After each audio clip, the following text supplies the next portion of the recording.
Should you sign a buyer brokerage agreement? Do you even know what that is?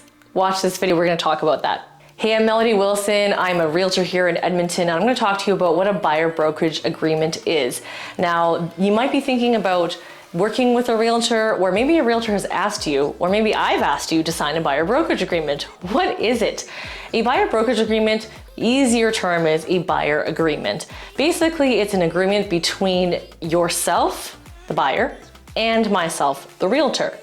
Why does someone need to sign this? Well, first of all, as a requirement by the Alberta Real Estate Association, realtors do need to have this signed. Whether it's signed at the beginning of the transaction or right before the offer is submitted, there needs to be a buyer brokerage agreement handed in with our paperwork with the offer.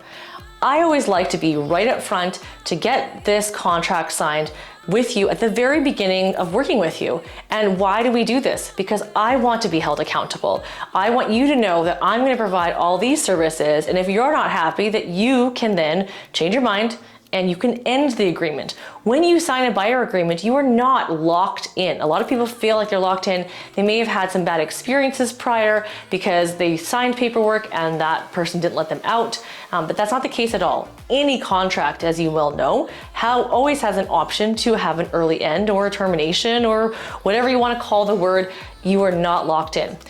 So it's really important to make sure that we establish that we are working together, that there's a professional relationship there. And it also talks about how we are going to get paid and that you as a buyer don't have to pay for us at all. So what I'm going to do is I'm going to run through our buyer brokerage paperwork so you can understand step by step what everything means. Now, I'm no lawyer. If you want a lawyer to look it over, definitely have them take a look at it. But it is our standard contract that we get from the Alberta Real Estate Association. Okay, so we're right now looking at an exclusive buyer representation agreement. I work with all of my clients on an exclusive buyer representation agreement. And it says right here that the agreement is actually between the brokerage and the buyer. So you can see that's where the brokerage name would be and your name.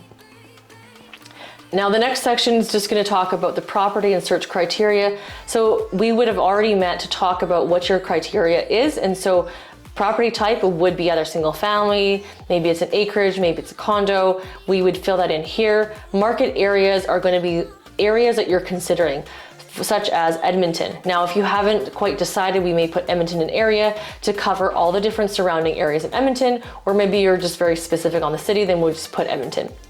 The second part is talking about our agency relationship. Now, this is where my name as a realtor is stated because you're not working with just the brokerage, you're working with a specific agent in the brokerage. That's where this is talking about right here. And it talks about how if the agent is no longer registered at your request, you could appoint another agent from within the brokerage. But that's not going to happen because I'm going to continue being registered with our brokerage. And now you can see the agreement begins and ends. We typically put a 4-month period because we do want some time commitment. We don't want to sign a 1-day agreement. We don't want to sign a 30-day agreement because there's a lot of work that we do to give you our services. And we're going to go over that here just shortly.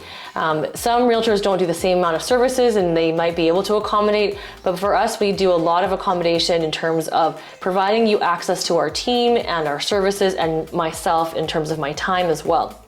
The third part just goes over all of our responsibilities as an agent and talking about what we need to do, and more specifically in the fourth section, all the designated agency responsibilities. So you can see why and how we are obligated to work on your behalf, and that's why this contract is in your favor. The fifth section just shows you any other services that the agent is providing. We work with Slack and we make a customized Slack for you, and we would have gone over that with you in our consult, and you have access to all of our resources. We put resources because we have too many to name, but you will get a client concierge, you'll get access to our assistants, and you'll get a lot of communication. We're known to over communicate, and that's something we pride ourselves on, but we also want to make sure there's a commitment to give that kind of service. Now, the sixth section talks about your responsibilities and basically what your role is. And basically it's to communicate and cooperate with us. Obviously, if we're not gonna be doing that, then there's no sense in actually working together, right? So in here it just talks about your obligations to just keep the lines of communication open.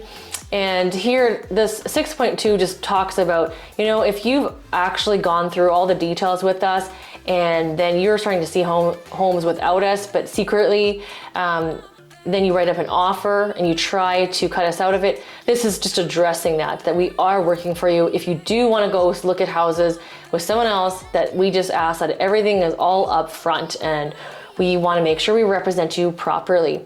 Now, the 7th section talks about conflicts of interest. You can read through, that's pretty straightforward. The 8th section is actually where it talks about how we are paid, and a retainer, which we don't take.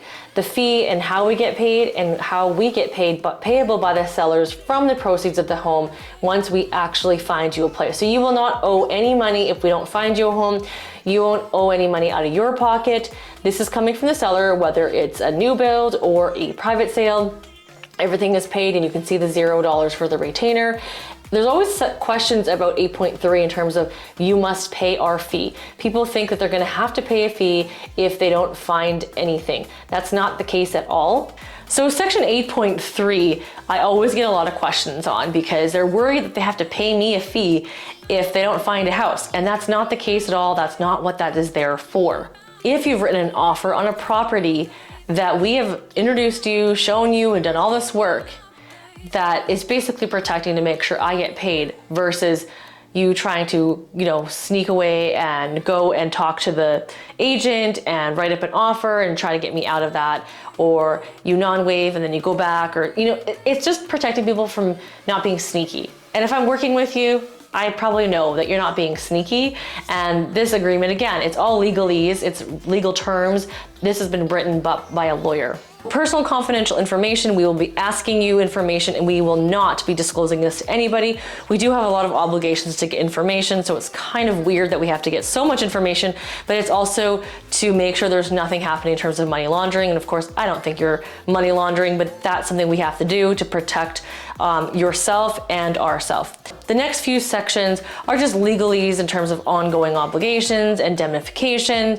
Make sure you take a look at that if you have questions. Pretty straightforward. The 12th section is about additional terms, and we just throw in that we have a bunch of disclosures that we want to make sure you read, and this is you acknowledging that you have read them. You will have received an email already with all this information and all the disclosures that you can have and will have from us, and we'll give you all those detailed information while we're searching for homes. And actually, this will come up even more so when you found a property that you like.